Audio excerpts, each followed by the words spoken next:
Salut, c'est moi, André. Il se trouve que je fais de la moto depuis 26 ans. Je suis un homme heureux, car pendant toute cette période, je n'ai jamais eu de gros problèmes avec ça. Il n'y a pas eu d'accident, pas de mésaventures désagréables sur les routes publiques, et j'ai pensé que, puisque j'ai parcouru pas mal de kilomètres, je pourrais peut-être partager avec vous comment rouler en toute sécurité à moto de la catégorie 125, car je sais que beaucoup d'entre vous en conduisent, et surtout veulent en conduire. Et pour cela, j'ai une fantastique Suzuki GSX-S 125. J'aime beaucoup cette moto car c'est vraiment une 125 qui se situe au sommet en termes de performance, de finition et de ce genre de choses. Du fait que c'est une moto qui, contrairement aux apparences, n'est pas lente puisqu'on peut facilement rouler à plus de 100 km à l'heure, je pense qu'il vaut la peine de connaître quelques règles qui nous faciliteront la conduite et feront que nous serons tout simplement plus en sécurité. Donc je vais me balader un peu en ville et simplement vous raconter quelques trucs à ce sujet. Et maintenant, la question est, comment puis-je sortir d'ici sans enfreindre aucune règle du code de la route? La règle la plus fondamentale et essentielle que je respecte toujours, c'est que nous n'avons jamais, absolument jamais, la priorité lorsque nous sommes à moto en toutes circonstances. Je sais que la plupart des gens connaissent les règles du code de la route. Je sais qu'il y a des situations où nous roulons et le panneau indique que nous avons la priorité. Mais écoutez, souvenez-vous que vous roulez à moto qui pèse 100-200 kg. Vous devez faire face à des véhicules en mouvement constant, comme des voitures. Alors partez du principe fondamental que vous n'avez absolument jamais la priorité. C'est précisément comme ça que je le vois personnellement. C'est un peu comme un jeu de ninja, un véritable défi, parce que tu dois simplement être plus malin, plus astucieux et plus rapide que tout ce qui t'entoure en permanence. Tu dois penser absolument pour tout le monde, pour chaque animal et chaque obstacle qui se trouve devant toi. C'est entre autres pour cela que la conduite à moto est si relaxante, contrairement aux apparences, parce que tu ne penses pas aux choses que tu as en tête au quotidien, comme le travail, pas le travail, ou d'autres soucis personnels, tes propres affaires. Oh, merci monsieur. Tu ne penses qu'à te concentrer, à rouler du mieux possible sur la moto. Donc moi, quand je roule, je scanne en permanence tout cela dans ma tête, l'environnement. Vous savez, je roule comme ça, je jette un œil ici, un œil là, un œil ailleurs, tout le temps, comme si je regardais droit devant moi, parce que c'est le plus important. Regardez le plus loin possible devant soi quand on roule à moto, et non juste devant la roue. Mais en même temps, constamment, en une fraction de seconde, je jette un coup d'œil à droite, à gauche, à droite, à gauche, à droite, à gauche. Ah, vous voyez, là, ce monsieur était déjà en train de se préparer à démarrer. Ah, ici déjà, le monsieur freine. Il faut faire attention à tout. Vous ne pouvez pas faire confiance à un monsieur comme ça qui tourne avec son camion en pensant qu'il ne va pas vous couper la priorité. Il y a vraiment toutes sortes de gens sur la route très différents. Il y en a qui n'aiment vraiment pas les motards. Il y a des enfants qui aiment les mots hard. Salut, mais il y a vraiment des gens malveillants et ils peuvent te dire, après tout, j'ai un gros véhicule, c'est à lui de me céder le passage. Et ils n'ont, par exemple, aucune imagination du fait que pour nous, c'est très dangereux. Donc, quoi qu'il arrive, même si tu as la priorité, ralentis, freine, surtout si tu vois une situation apparemment dangereuse. Pour toi, ici aussi, il y aura un très bon exemple. Regardez, là j'ai la priorité, n'est-ce pas? Mais il arrive, il y a un gare arrêté. Non, non, non, non, je ne veux pas croiser cette voiture. Donc il vaut mieux freiner un peu, le regarder, s'assurer que cette personne nous voit. Car on voit vraiment souvent que quelqu'un nous a remarqué et c'est tout. Regardez ce qui se passe ici. Il y a des taches. Ici, c'est un peu sale. Et c'est comme ça que j'ai eu ma première chute à moto. Heureuse, sans trop de dégâts. Parce que je roulais et j'ai freiné au milieu de la voie. Et ici, vous voyez, de l'huile ou pas, il va y avoir des choses qui vont couler de la climatisation maintenant, pendant l'été. Donc c'est aussi quelque chose de très important. Quand vous roulez à moto, roulez sur les traces où passent les pneus des voitures, car c'est l'endroit où il n'y a pas cette saleté, et B, car elles sont constamment écrasées. Faites attention, j'essaie toujours de suivre cette ligne où roulent les roues des voitures. C'est particulièrement important aux différents carrefours, car si vous freinez fort là-bas, il se peut que vous tombiez sur de la plaquette et que l'avant glisse. Il faut aussi se rappeler que dans les virages, on a souvent une surface de route changeante. Regardez, il y a ici partout des rustines, des réparations. Un morceau d'asphalte peut offrir plus d'adhérence, un autre peut en offrir moins. Et il faut toujours garder cela à l'esprit. Si vous ne connaissez pas la route et que vous ne savez pas ce qu'il y a après le virage, il n'est pas judicieux ni très raisonnable de pencher fortement la moto et de faire confiance à l'adhérence des pneus. Vous voyez, il y a aussi de la saleté partout. Regardez, il y a de la saleté partout ici. Là, il y en a. Là aussi. Là-bas, il y en a aussi. Donc on passe par ici. Mais en plus de cette saleté, il y a aussi ces bandes. Vous voyez, ces lignes blanches ici. J'ai une sorte de tic que je passe toujours entre elles. Et j'ai raison, car elles peuvent aussi être glissantes. Surtout quand il pleut. Quand il pleut, elles peuvent se transformer en véritables patinoires. Et moi, toujours, et pas seulement quand il s'agit de passage piéton. Mais même quand je double, je pense toujours à ça. Sur cette bande, on peut glisser. Et dans les virages, j'essaye de ne jamais rouler sur les lignes blanches, même si il arrive parfois de couper un peu le virage. Il vaut mieux éviter ça. Là, par exemple, on arrive à un virage et on regarde. Faites attention au fait qu'ici, il y a de la saleté. Si vous roulez là-dessus, il est plus facile de glisser et en plus, tout cet asphalte est très lisse. On est en ville et il y a vraiment beaucoup de voitures qui passent ici, donc l'asphalte n'est pas aussi adhérent que sur une route sinueuse à la campagne où l'on peut, par exemple, prendre un virage un peu plus vite. Ici, il faut vraiment avoir une confiance très limitée dans cette chaussée et personnellement, en ville, vraiment, surtout dans les virages, je roule vraiment, vraiment lentement. À propos de rouler dans les virages, il y a un endroit à Var. Désolé, ça va, c'est glissant et irrégulier. Et voilà la surprise. Une fille qu'on voit souvent. Regardez. Et donc, court pour une arche, un viaduc. Mais je continue. Et là, qu'est-ce que je vois? Oh, une jonction métallique. Si j'avais roulé ici beaucoup plus vite, à ce moment-là, mes roues auraient vraiment pu glisser sur ce métal. Donc sérieusement, si vous ne connaissez pas le terrain, alors essayez, conduire un peu moins vite. Tu vois, je conduis maintenant, c'est plein de trous. Chemin. Après quelques bosses, quelqu'un a acheté une moto. Super. Alors, on commence. J'essaye simplement de rouler tout de suite un peu plus lentement. C'est le plus important.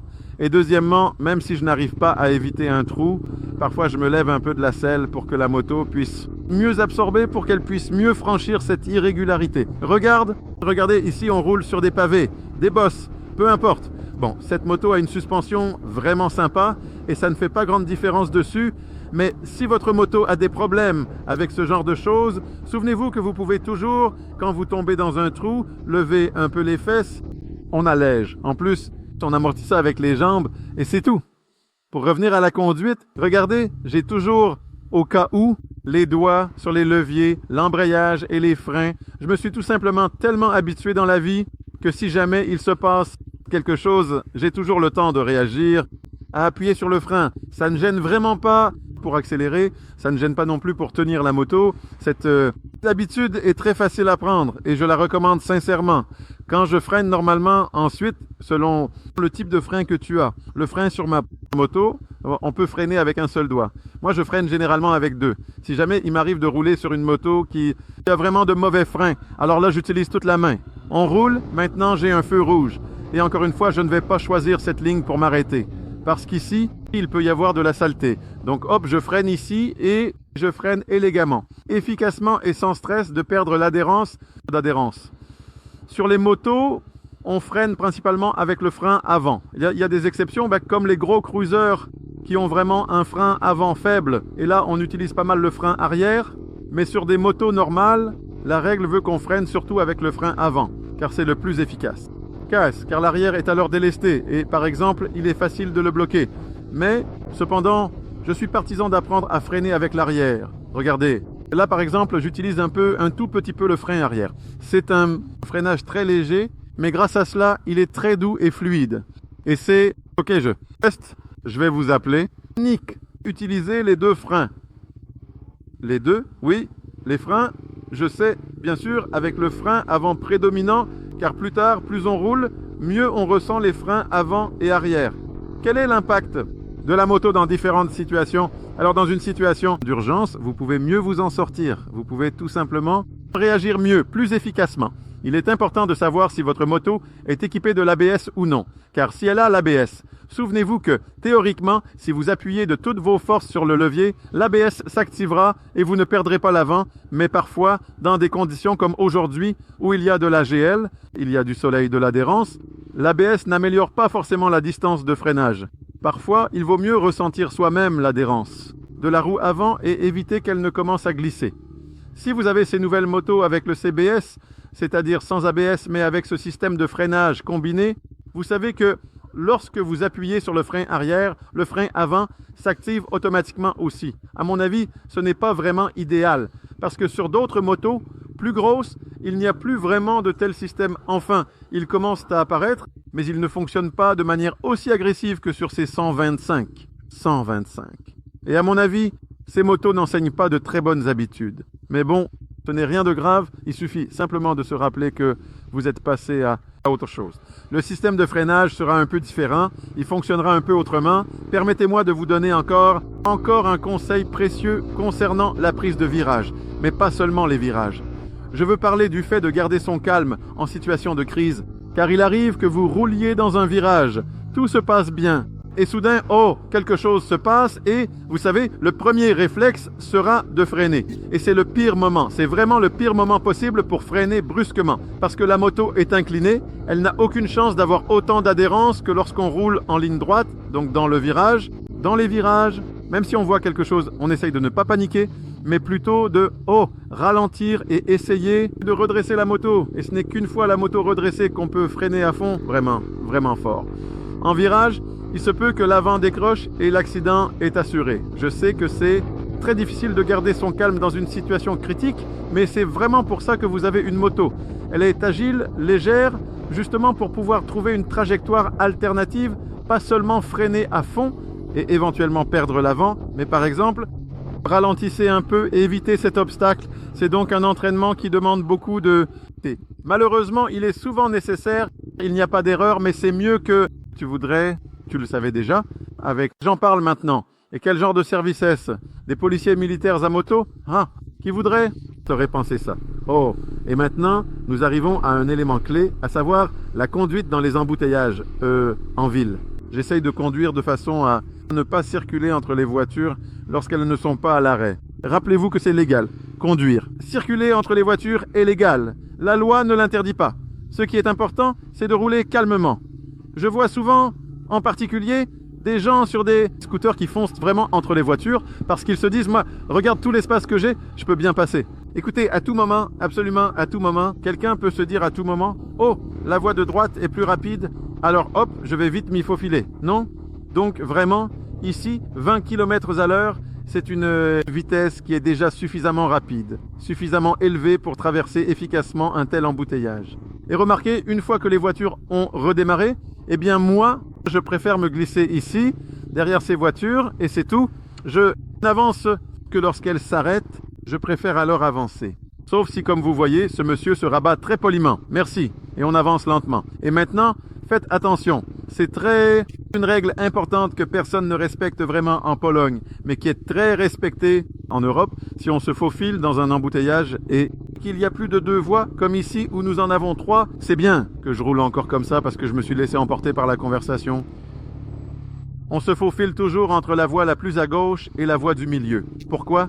Pour éviter de se gêner mutuellement. Parce que, voyez-vous, ici, les gens sont souvent très sympas et me cèdent la priorité. Si jamais il arrivait que je roule comme je le fais en ce moment et que quelqu'un veut me céder la priorité et que de l'autre côté, quelqu'un d'autre se faufile aussi, alors automatiquement cette personne lui coupe la route. Et c'est une situation vraiment, vraiment dangereuse.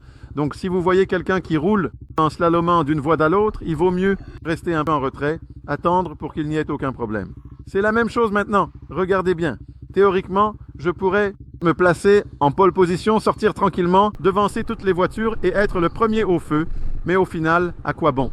Je n'ai qu'une cylindrée de 125. Il n'est pas exclu que cette BMW accélère mieux jusqu'à 100 que ma moto. Donc, si vous voyez, déjà tu es au feu et que vous voyez qu'avec le prochain changement de feu, vous passerez sûrement. Alors pourquoi se bousculer? Vous savez déjà, laissez tomber. De toute façon, vous passerez et vous avez déjà gagné pas mal de temps à ce moment-là. Voilà, ce monsieur a une moto un peu plus rapide et il est plutôt sûr que... Et celui-ci aussi a une moto un peu plus rapide. Il est aussi confiant qu'en accélérant, il partira le premier. La moto, rien. Et ce sera une course. Et il faut toujours qu'il y ait une petite course timide. Ah, vous voyez? Ah, cette BMW s'éloigne de moi, donc j'ai bien fait. Et ensuite, hop, je me rabats sur la voie du milieu ou de droite pour ne pas gêner la circulation. Parce que rappelez-vous que même si nous roulons à des vitesses réglementaires, disons Dans de grandes villes comme Varsovie, ici les gens conduisent vraiment très vite en voiture et il est important de ne pas trop faire le malin avec ta 125. Tu roules à ton rythme et c'est tout. Et tu n'essaies pas d'être la moto la plus rapide à chaque fois parce qu'il peut vraiment y avoir des voitures beaucoup plus rapides que toi derrière toi. Ah, vous voyez, ici il va y avoir cette situation. Un monsieur roule avec un passager sur une moto large. Et ici, comme vous le voyez, un autre monsieur sur un traceur. Et si ce monsieur sur le traceur était allé un peu plus loin et que quelqu'un décidait de céder la priorité à l'autre monsieur, cela pourrait déjà poser un certain problème. Et donc, je me demande si ce monsieur avec le traceur va nous rejoindre sur cette file, parce qu'il y a déjà un monsieur derrière nous qui roule dans le couloir ou pas. Donc vraiment, j'aimerais que vous reteniez bien cela. C'est aussi quelque chose de très important. Faites attention, quand je sors d'ici, il peut y avoir là-bas une moto qui passe. D'ailleurs, il y en a une qui arrive. Alors faites attention lorsque vous changez de voie. Par exemple, lorsque vous sortez d'une route et vous devez traverser. Oh, quel accident! Vous devez traverser une voie et vous voulez entrer dans ce couloir pour dépasser les voitures. C'est aussi quelque chose de très piégeux. Alors souvenez-vous que là-bas, vous savez, les motos sont partout et il n'y a rien de pire que dans un embouteillage, deux motocyclistes se rentrent dedans simplement en essayant de profiter de leurs privilèges, de leur machine. Oh, n'oubliez pas non plus qu'il vaut toujours la peine d'être un motard courtois. Si vous voyez une dame qui veut traverser, alors il vaut mieux s'arrêter.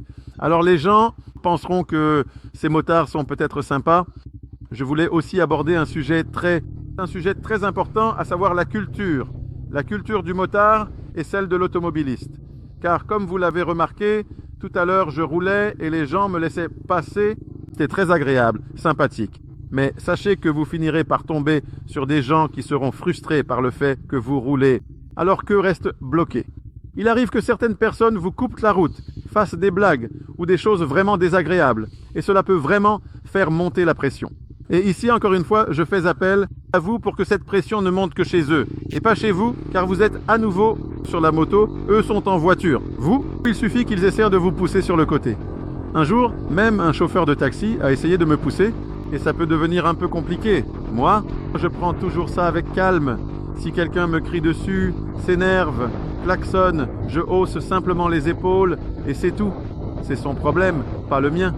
Donc, j'aimerais aussi que vous essayiez de réagir de cette façon, parce que je vois aussi souvent des motocyclistes qui agitent les bras, frappent sur les voitures parce que quelqu'un leur a coupé la route. Mais écoutez, la vérité c'est que le fait que nous passions, c'est notre privilège. La voiture n'a pas l'obligation de nous laisser passer. Et c'est tout. Donc, nous devons être un peu plus intelligents, comme je l'ai dit plus tôt.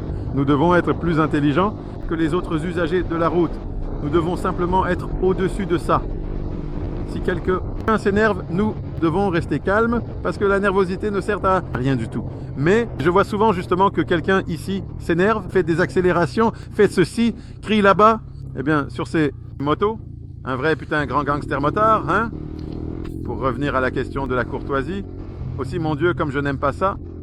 Encore une fois, j'y reviens, j'ai aussi été jeune, et je ne dirai pas comment, mais l'accélération en moto dans les embouteillages, parce que souvent il y a une situation où les voitures sont à l'arrêt, quelqu'un ne peut pas avancer, et il accélère, tu sais, il fait rugir son pot d'échappement pour qu'on le laisse passer. Parce que, bien sûr, je suis motard, vous devez me laisser passer. Comme je l'ai dit, ce n'est pas vrai. Rappelez-vous que dans les embouteillages, il peut y avoir des gens normaux, calmes, des personnes qui sont justement en train de se détendre, ou qui ont un enfant endormi, ou un autre enfant tout simplement, qui ne dort pas mais qui va tout simplement être effrayé par le bruit d'une moto.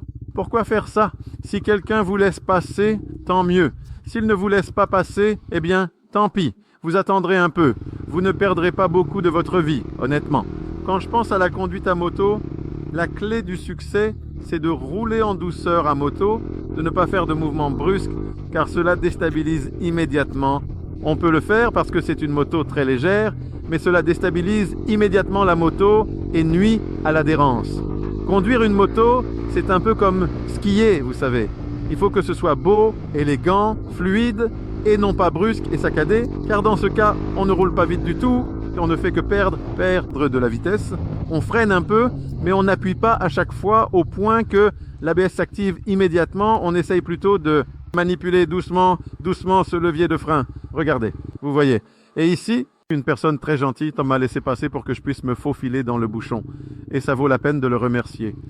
Vous n'êtes pas obligé de remercier tout le monde, parce que je comprends que quand vous roulez, merci madame, quand vous débutez, eh bien, quand vous pouvez ne pas encore vous sentir très à l'aise à moto. Et là, on circule entre, vous voyez, des voitures vraiment chères, donc personne ne vous en voudra si vous ne leur faites pas un signe de la main. Le monsieur avance, la dame avance ou pas. Personne ne va se vexer si vous ne leur faites pas un signe de la main, car souvenez-vous que souvent les motards eux-mêmes se saluent mutuellement. Vous avez sûrement déjà vu ça. Personne ne va se vexer si vous ne faites pas un signe. Personne ne va se vexer si vous ne remerciez pas quelqu'un qui vous a laissé passer dans un embouteillage. Il vaut mieux simplement être sûr de sa conduite, de la façon dont on roule.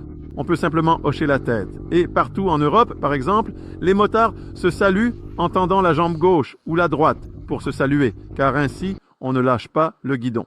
Un sujet assez intéressant concerne aussi les clignotants, car moi-même j'ai ce problème que j'oublie souvent de les éteindre. Et c'est un peu dangereux, car si on n'éteint pas le clignotant, il se peut que quelqu'un devant nous pense « Ah, il ne tourne pas ici, alors, hop, je vais m'engager » et cela peut vraiment être dangereux. Je vous ai déjà un peu désaccoutumé que lorsque je roule à moto, j'appuie simplement de temps en temps ici, l'interrupteur. Vraiment, c'est devenu un réflexe pour moi. Je roule et hop, j'appuie, hop, j'appuie, je n'y pense même plus et voilà, c'est fait. Et c'est tout ce qui me vient à l'esprit pour l'instant. Vous savez, c'est comme ça. Il y a beaucoup de choses auxquelles j'y pense même plus parce que ça se fait automatiquement et j'aimerais que ce soit pareil pour vous plus tard, que vous rouliez et que vous n'ayez pas besoin de vous concentrer sur certaines choses, que cela devienne instinctif. Vous n'apprendrez pas ces réflexes, que ce soit pour freiner, rétrograder ou accélérer, sans beaucoup de pratique de conduite sur la moto.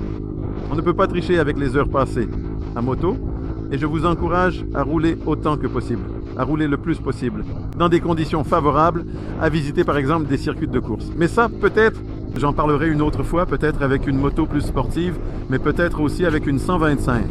Vraiment, plus vous roulez à moto, mieux vous saurez la maîtriser, conduire, et les voitures avancent, et moi je freine, et je regarde justement dans le rétroviseur pour voir si par hasard, derrière moi, quelqu'un n'accélère pas parce qu'il voudrait passer, mais ça c'est déjà une règle tout à fait générale.